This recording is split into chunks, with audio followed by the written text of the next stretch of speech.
자, 오늘 저와 여러분들이 함께 나누실 말씀은 누가복음 2장 25절부터 32절까지 말씀입니다. 누가복음 2장 25절부터 32절까지 말씀. 자, 함께 하나님 말씀을 한 목소리로 같이 읽으시겠습니다. 예루살렘에 시므온이라 하는 사람이 있으니 이 사람은 의롭고 경건하여 이스라엘의 위로를 기다리는 자라. 성령이 그 위에 계시더라. 그가 주의 그리스도를 보시기 전에는 죽지 아니하리라 하는 성령의 지시를 받았더니 성령의 감동으로 성전에 들어가매 마침 부모가 율법의 관례대로 행하고자 하여 그 아기 예수를 데리고 오는지라. 시므온이 아기를 안고 하나님을 찬송하여 이르되 주제여 이제는 말씀하신 대로 종을 평안히 놓아주시는도다. 내 눈이 주의 구원을 보았사오니 이는 만민 앞에 예비하신 것이요 이방을 비추는 빛이요 주의 백성 이스라엘의 영광이다 하니. 아멘. 할렐루야. 자, 여러분 한 주간 동안 평안들 하셨습니까? 네. 옆에 또 앞뒤 좀 바라보면서 인사 좀 할게요. 우리 메리 크리스마스. 예수께서 오셨습니다. 우리 이렇게 좀 기쁘게 인사를 좀 나누겠습니다. 네.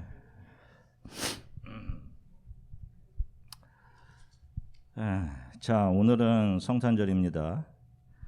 특별히 주일이 성탄절인 해입니다. 예수님의 부활과 이 땅에 오심이 한 날로 만나는 어떤 의미 있는 해이죠. 자, 성탄 주간은 예수님을 믿지 않는 세상 사람들에게도 기다려지는 그런 주간입니다. 1년 중에 비즈니스로 하시는 어떤 상인분들에게는 대목을 기대할 수 있는 주간이기도 하고, 또 일반 사람들에게는 크리스마스 선물로 마음이 설레고 분주해지는 주간이고, 또 지인들을 생각하며 감사의 인사를 담아보낼 성탄 카드 안에 넣을 기쁨과 감사, 또 평화의 메시지가 수없이 오가는 그런 주간이기도 합니다. 자, 성탄하면 사람들이 현실적으로 가장 많이 떠올리는 것이 무엇일까요, 여러분? 여러분들은 성탄하면 가장 먼저 떠오르는 것이 무엇입니까? 아멘. 그러나 대부분의 사람들은 산타클로스, 성탄 카드, 선물, 가족, 사랑하는 연인, 화이트 크리스마스. 그러니까 저도 중고등부 시절 교회에서 보냈던 성탄절, 그리고 성탄절 이브의 아름답고 예쁜 추억들이 마음속에 있습니다. 성탄절 이브 24일 저녁에 교회에 모여서 남학생, 여학생들 서로 선물 교환했던 그런 기억들. 성탄절 이브를 위해서 매주 교회에 모여서 연극과 찬양 준비를 하며 보냈던 12월의 나날들. 또 성탄절 새벽에 우리가 아까 올려드렸던 그 찬양들, 교인들 집집마다 새벽에 방문해서 새벽송을 불렀던 기억들이 여전히 제 마음속에 설레임과 함께 추억으로 남아 있습니다. 아마 여러분들 중에서도 교회에 오래 다니신 분들은 대부분 나름대로 이런 성탄의 추억들이 있으실 겁니다. 자, 그런데 정작 성탄일에 감사의 메시지와 성탄 카드와 선물을 받으셔야 하는 분은 누구실까요? 생일의 당사자이신 예수 그리스도이시죠. 한 신문을 보니 미국 어린아이들의 약 50% 정도가 12월 25일을 산타크로스의 생일이라고 생각하고 있다고 합니다. 대다수의 어른 장년들은 성탄절이 어떤 날인지 분명히 알고 있을 겁니다. 그래서 1년 중에 교회에 사람이 가장 많은 해가 성탄절 예배 때이죠. 사람들은 이 날이 어떤 날인지 알고 있음에도 불구하고 정작 이 날의 주인인 예수님은 사람들에 의해 철저히 외면당하고 있습니다. 그들은 선물과 크리스마스 할인 행사나 연인과 오붓한 시간, 가족과 선물을 나눈 것들을 성탄절에 해야 하는 중요한 일들 우선순위에 놓고 있습니다. 교회에서도 마찬가지죠. 돌아보면 부서마다 무엇인가를 준비하고 발표하고 선물을 서로 돌리며 성도들끼리 뭔가 했다는 만족감으로 즐거워했던 날, 우리 아들, 딸, 손자, 손녀들 율동 너무나 이쁘게 한다고 사진 찍고 뿌듯해하는 날, 교회는 성탄 특별 헌금 거두어드리기에 몰두하는 그런 날, 예수님은 그렇게도 교회에서도 외면을 당하고 계신 겁니다. 크리스마스란 크라이스트와 매스의 합성어로 예수께 드려지는 예배를 의미합니다.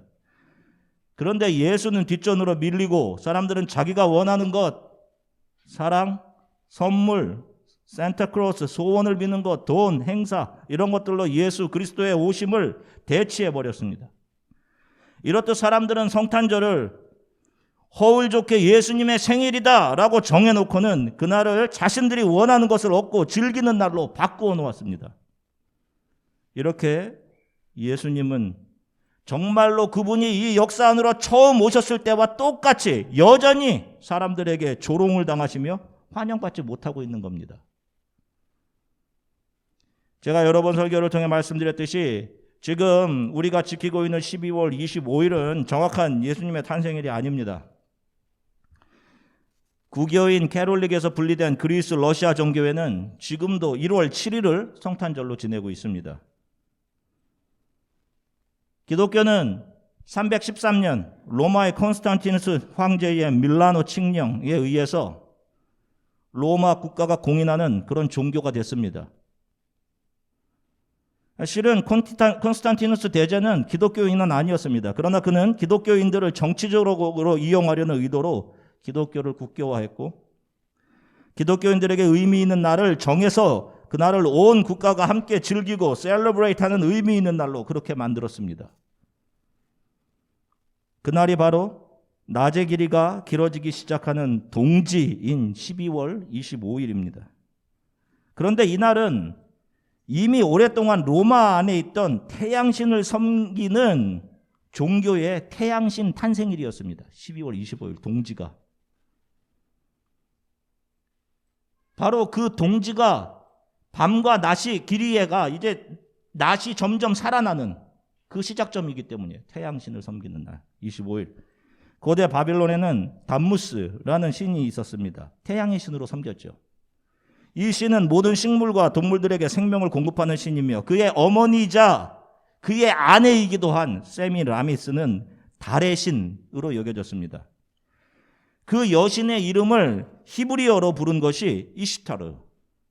우리가 한글로 아스다롯이라고 부르는 여신인데 그 여신을 기리기 위해 지켰던 절기가 바로 이시타르라는 이름에서 나오는 이스터였던 것입니다. 그래서 우리 크리스찬들은 이스터라고 하면 안 되는 거예요.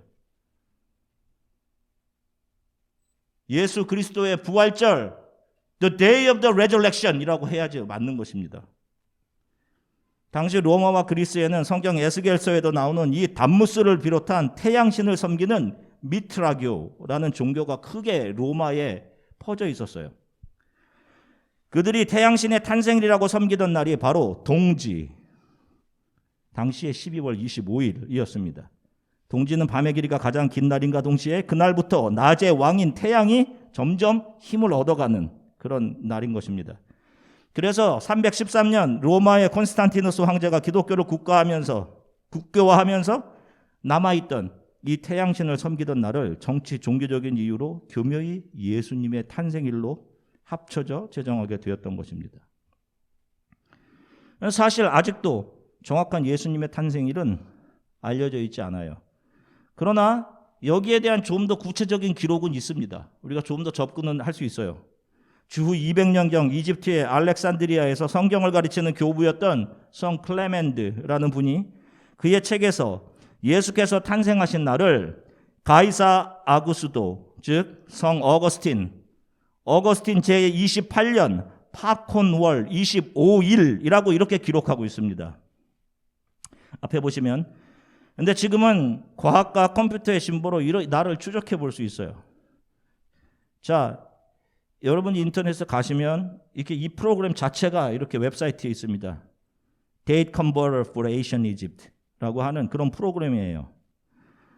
자, 고대 이집트의 달력을 현대 달력으로 변환해주는 프로그램입니다. 어거스틴, 성경의 말로 가이사 아구스도 28년 파콘월은 고대 이집트 달력의 9번째 날, 이집트 달력으로 쉐무라고도 해요. 여름이 시작하는 첫 번째 달입니다. 그 날의 25일을 이 프로그램에 넣어서 우리들이 지금 사용하고 있는 태양력인 그레고리력으로 바꾸어 보면 BC 2년 5월 18일이 됩니다. 겨울이 아니라 봄인 것이죠.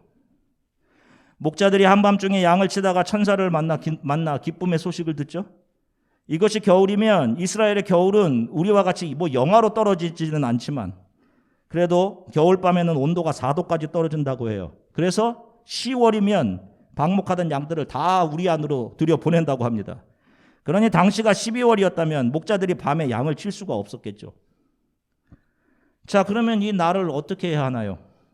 12월 25일이 정확한 예수님 탄생일이 아니기 때문에 이 날을 무시해야 하나요? 5월 18일을 다시 성탄절로 지켜야 할까요? 하나님께서 예수님의 탄생일을 이렇게 잘 알지 못하게 하신 이유는 어떤 특정한 한 날들을 우상처럼 섬기지 않게 하시기 위함입니다. 예수님의 겸손함을 보여주시는 것이기도 하고요. 우리 크리스천 성도들에게는 저와 여러분들의 매일매일이 예수 그리스도께서 우리들에게 오신 날인 것입니다. 우리는 모든 교회들이 특별한 날로 여기고 있는 이 날에 대해 그날이 정확한 날이 아니다, 당신들을 무식하다라고 하며 그런 부정할 필요 없는 거예요. 그거 역시 교만인 것입니다. 우리 성도들에게는 매일의 삶 속에서 예수님의 오심이 나에게 어떠한 의미인지를 분명히 깨닫고 나 같은 죄인을 위해 하늘의 자리에서 낮은 곳으로 오셔서 저와 여러분들의 믿음의 눈을 열어서 묵시의 영역에서 이미 완성되어져 있는 영원한 하나님 나라를 보게 하신 예수님을 감사하고 기뻐하는 날로 여기며 사는 것. 바로 이것이 우리가 예수님의 오신 성탄절을 대하는 그런 자세인 것입니다. 그러니까 매일매일이 예수님께서 우리에게 오신 날인 거예요. 우리 크리스찬들에게는. 자, 전능자 창조자이신 하나님이신 예수께서 이 땅에 오셨을 때 그분을 영접한 사람들은 종교적으로 열심히 있었던 사람들인 바리새인들이거나 성경을 가르치며 당시 유대 사회에서 높은 지위에 있었던 선생들, 랍비들이거나 제사장들이나 부자들이 아니었습니다. 그들은 훗날 자신들이 이 땅에서 쌓아 올린 것이 너무도 크고 무거웠기 때문에 그것을 버릴 수가 없었죠. 그것을 지키기 위해 다 한결같이 예수를 조롱하고 거부하고 그분을 십자가에 못 박아 버립니다. 이 예수를 눈물 흘리며 떨리는 가슴으로 맞이했던 사람들은 당시 유명하지 않았던 사람들, 다른 사람들이 죄인이라고 손가락질하던 사람들, 자기 자신을 죄인으로 여기던 그런 사람들이었어요. 자, 오늘 그들 중에 한 명이 오늘 본문에 나오는 우리가 읽은 시므온이라고 하는 사람입니다. 누가복음 2장 25절부터 26절 다시 한번 같이 읽으시겠습니다. 예루살렘에 시므온이라 하는 사람이 있으니 이 사람은 의롭고 경건하여 이스라엘의 위로를 기다리는 자라. 성령이 그 위에 계시더라. 그가 주의 그리스도를 보기 전에는 죽지 아니하리라 하는 성령의 지시를 받았더니. 아멘. 잘 보세요. 노인인 이 시므온에게 성령이 뭐라고 말씀하십니까? 너가 그리스도를 보기 전에는 죽지 않을 것이다 라고 하죠. 자, 여러분, 그리스도를 만나기 전에는 죽을 수 없는 사람들이 바로 창세전부터 택하여진 성도, 교회 여러분들인 것입니다. 그들이 예수를 만나 영원한 생명을 얻게 되는 거예요. 이것을 자유, 평안이 놓아주심이라고 하는 것입니다. 계속해서 누가복음 2장 29절부터 32절 같이 읽겠습니다. 주제여, 이제는 말씀하신 대로 종을 평안히 놓아주시는도다. 내 눈이 주의 구원을 보았사오니 이는 만민 앞에 예비하신 것이요 이방을 비추는 빛이요 주의 백성 이스라엘의 영광이니이다 하니. 자, 보세요. 연로한 시므온이 예수를 안고 있습니다. 이 아기 예수께 주여, 주께서 이제 저를 평안히 놓아주십니다 라는 말을 해요. 이게 무슨 말입니까? 그가 지금 어디에 묶여 있었습니까? 지금 이 시므온이 어디에 묶여 있어요? 아니지 않습니까? 그런데 지금 시므온은 그 예수를 안고 자신이 지금까지 무엇에 묶여 있었습니다 라고 고백을 합니다. 그 예수를 안고는 나는 죄로 인해 영원한 사망이라는 저주에 묶여 있었습니다 라는 것을 이 예수를 안고 예수께 말하고 있는 겁니다. 이들이 참 성도, 이들이 크리스천이다 라고 성경이 보여주고 있는 거예요. 자신들이 믿음이 있는 사람이라고 여겼던, 그래서 다른 사람들을 정죄했던, 심지어는 예수님도 조롱하고 거부했던 바리새인들이나 제사장들과는 달리 자신이 죄와 저주로 인해 영원한 죽음에 매여 있음을, 그리고 그 매임을 풀어주기 위해 이 땅에 오신 예수 그리스도에 대한 한없는 감사를 올리고 있는 이 시므온이 참 성도의 대표로 이 땅에 오신 어린 아기 예수 그리스도를 영접하고 있는 겁니다. 저와 여러분들의 대표로. 시므온이라는 이름은 그가 어떤 지파에 속해 있는지를 드러내주고 있습니다. 이스라엘 전 총리의 이름이 벤자민 네타나후였습니다. 그는 베냐민 지파 출신임을 그의 이름에서 드러내고 있는 거예요. 이스라엘 이름이 이렇습니다. 벤자민 네타나후, 베냐민 지파에 속한 사람이에요. 시므온 역시 그가 시므온 지파에 속해 있음을 보여줍니다. 자, 창세기 49장 5절서부터 7절 말씀 같이 읽으시겠습니다. 시므온과 레위는 형제요, 그들의 칼은 폭력의 도구로다. 내 호나 그들의 모의에 상관하지 말지어다. 내 영광아 그들의 집회에 참여하지 말지어다. 그들이 그들의 분노대로 사람을 죽이고 그들의 혈기대로 소의 발목 힘줄을 끊었음이로다. 그 노여움이 혹독하니 저주를 받을 것이요, 분기가 맹렬하니 저주를 받을 것이라. 내가 그들을 야곱 중에서 나누며 이스라엘 중에서 흩으리로다. 하면 보세요. 이 시므온은 그의 형제 레위와 함께 살인을 저지르죠. 그래서 아버지 야곱으로부터 너희들은 이스라엘에서 나누어지고 흩어지고 없어지게 될 거야 라는 저주를 받습니다. 자, 민수기 1장 23절 말씀 같이 읽겠습니다. 시므온 지파에서 계수된 자는 59,300명이었더라. 자, 보세요. 시내산 율법을 받은 후 처음으로 실시한 인구조사에서 시므온 지파의 수는 59,300명으로 유다 지파와 단 지파 다음으로 세 번째로 인구가 많은 강력한 지파였습니다. 그런데 40년 후 그들이 가나안 땅으로 들어가기 직전 모압 평야 앞에서 실시한 두 번째 인구조사를 보면 민수기 26장 14절입니다. 같이 읽겠습니다. 이는 시므온의 종족들이니 계수된 자가 22,200명이었더라. 보세요. 어른 60명이 광야에서 다 죽고 광야에서 새로 태어난 2세대들 60만 명이, 인구가 줄지 않아요. 60만 명이 가나안 땅에 들어가게 됩니다. 그런데 유독 시므온 지파만은 63%가 감소한 59,300명에서 22,200명만 남습니다. 나누어지고 너희들이 없어지게 될 것이다 라는 그 저주가 이들에게 실현되고 있는 거죠. 자, 그런데 그들이 결국 어떻게 되는지 보겠습니다. 여호수아 19장 1절 말씀 같이 읽겠습니다. 둘째로 시므온 곧 시므온 자손의 지파를 위하여 그들의 가족대로 제비를 뽑았으니 그들의 기업은 유다 자손의 기업 중에서라. 아멘. 보세요. 지금 작아질 대로 작아진 시므온 지파, 가장 가난해진 시므온 지파는 결국 어떤 지파 안에서 기업이 있어? 유다 지파 안에서 보호를 받으며 유다 지파의 품 안에서 그들의 기업과 명맥을 유지하게 된다. 유다 지파가 시므온 지파를 이렇게 가슴에 안고 있는 것이죠. 무엇을 보여주고 있어요? 나누어지고 흩어져 없어짐을 당해야 할 시므온 지파가 유다 지파, 바로 그 지파의 사자로 오시는 예수의 품 안에 안겨서 너희들이 은혜로 살아나게 될 것이다. 이 사실을 성경이 보여주고 있는 겁니다. 죄와 저주 속에서 살다가 예수를 만나 영원한 사망이라는 저주가 풀리고 영원한 생명을 얻게 되는 시므온, 바로 이 시므온은 저와 여러분, 우리 모든 성도들을 대표로 보여주고 있는 인물인 거예요. 그가 어린 아기 예수를 만나는 겁니다. 자, 그 시므온이 이렇게 이야기하는 것이죠. 누가복음 2장 28절부터 32절. 시므온이 아기를 안고 하나님을 찬송하여 이르되 주제여 이제는 말씀하신 대로 종을 평안히 놓아주시는도다. 내 눈이 주의 구원을 보았사오니 이는 만민 앞에 예비하신 것이요 이방을 비추는 빛이요 주의 백성 이스라엘의 영광이니이다. 아멘. 자, 이제 이 구절이 이해가세요? 그가 어떤 심정으로 이 예수를 가슴에 안고 이야기했는지?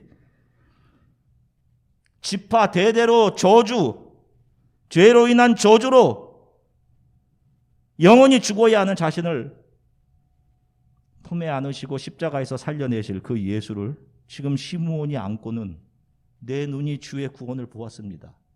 당신은 이방을 비추는 구원의 빛입니다. 이스라엘의 영광의 빛입니다. 라는 고백을 하고 있는 거예요. 자, 이 아기 예수가 시므온의 팔에 안겨 있지만 실은 누가 누구의 품에 안겨 있는 거예요? 누가 누구의 품에? 시므온이 유다 지파의 사자로 오신 예수 그리스도의 품 안에 안겨 있는 겁니다. 이 땅을 살아가는 소수의 참성도들에게 예수의 오심은 바로 이런 의미인 것입니다, 여러분. 무엇을 사고 무엇을 먹고 즐기고 선물을 나누고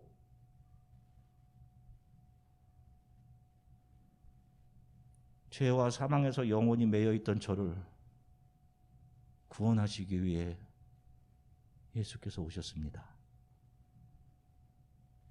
여인의 우선 메시아를 가르쳤던 바리새인들과 대제사장들, 정작 예수가 이 땅에 오셨을 때 그들은 그분을 외면하고 거부했습니다. 왜? 이 땅에 쌓아온 것이 너무나 많았기 때문에. 그들은 부자였거든요, 세상에 대해서. 그래서 그것을 버릴 수가 없었단 말입니다. 자신들이 쌓아온 명성과 명예, 돈, 이 땅에서 잘 정착해서 살고 있던 그런 삶의 편리들, 그것을 손에 쥐고 예수를 놓아버린 겁니다. 반면에 그런 그들이 죄인이라고 손가락질했던 사람들, 마음이 가난해진 사람들, 거지, 나사로, 하나님 없이는 살 수 없는 사람, 나사로, 이름의 뜻이 그렇잖아요.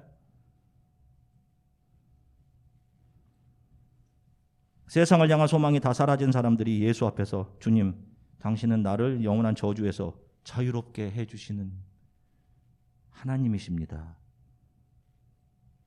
라며 예수를 맞이했던 겁니다. 지금도 세상 사람들은 성탄절이라고 예수님의 생일을 정해놓고는 그날의 주인공을 산타크로스나 자기 자신의 즐거움 채우는 날로 즐기며 살아갑니다. 우리의 자녀들에게 여러분 무엇을 가르쳐야 할지 정확하게 잘 아셔야 돼요, 여러분. 크리스찬들로서. 여러분, 이것이 노골적인 예수에 대한 거부요, 조롱인 것입니다. 누가 이렇게 하는 걸까요? 누가? 사탄 마귀가 사람들의 눈을 예수로부터 돌려 세상만 바라보게 하는 것이죠.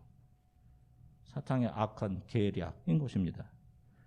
나를 위해 이 땅에 오신 주님, 나의 눈을 열어 빛을 보게 하시니 감사합니다. 내가 무엇을 드릴 수 있겠습니까? 주님, 나를 드립니다 라고 하는 우리들의 고백과 찬양을 이 성탄의 주간 예수님은 저와 여러분들로부터 선물로 받으셔야 하는 겁니다. 여러분, 무엇을 예수님께 선물로 드려요? 하나님, 저의 찬양과 저를 받아주십시오. 이렇게 여러분들의 고백과 찬양이 예수께 올려주는 그런 성탄절이 되길 주 예수 그리스도의 이름으로 간절히 축원합니다. 잠시 기도하겠습니다. 잠시 기도했으면 좋겠어요, 여러분. 오늘 여러분들의 고백으로, 입으로 예수님께 선물을 올려드렸으면 참 좋겠습니다.